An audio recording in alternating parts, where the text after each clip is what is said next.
Kedua bek PSM Makassar Erwin Gutawa dan Dellen Duke jarang mendapat menit bermain pada Liga 1 musim 2022-2023.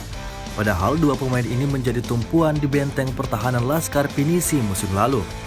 Erwin berposisi sebagai bek tengah, sedangkan Dellen Duke bek sayap kanan.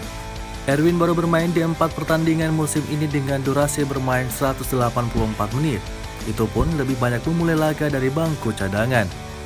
Pemain nomor punggung 5 ini kalah bersaing dengan Yuran Fernandes di posisi bek tengah musim ini. Apalagi pelatih PSM Bernardo Tavares kerap menggunakan formasi 3 bek. Jika dimainkan, Erwin bermain sebagai bek sayap. Contoh, ketika lawan Persib Bandung, ia ditempatkan di sisi kanan pertahanan mengawal pergerakan Ciro Alves. Pemain kelahiran Bon ini dikenal pantang menyerah dan berani dalam berduel. Musim lalu, ia kerap diduetkan dengan Hasim Kipo dan Ganjar Mukti di benteng pertahanan. Total 18 laga dimainkan dari 34 laga PSM musim lalu. Catatkan 29 tackle bersih, 49 kali memotong serangan lawan, dan 58 kali sapuan. Sebanyak 19 pelanggaran dilakukan, 6 diantaranya berbuah kartu kuning.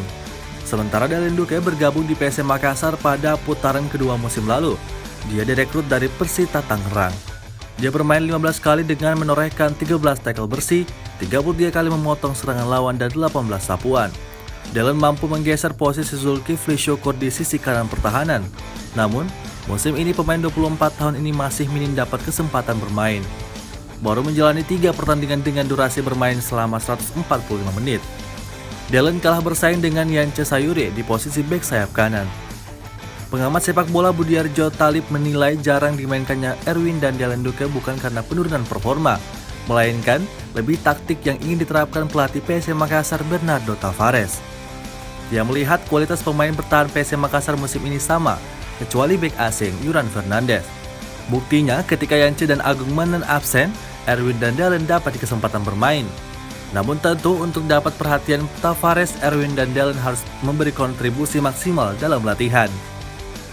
Sementara pelatih PSM Makassar Bernardo Tavares menjelaskan, dalam mengontrak pemain, tim pesertanya tidak menyebut akan bermain berapa menit serta harus bermain di tim itu. Pelatih berkebangsaan Portugal ini menyebut para pemainnya harus bekerja keras dan menunjukkan performa terbaiknya di latihan. Dengan begitu, ia bisa mempertimbangkan pemain ini bisa dapat kesempatan bermain atau tidak. Terima kasih sudah nonton. Jangan lupa like, subscribe, dan share ya.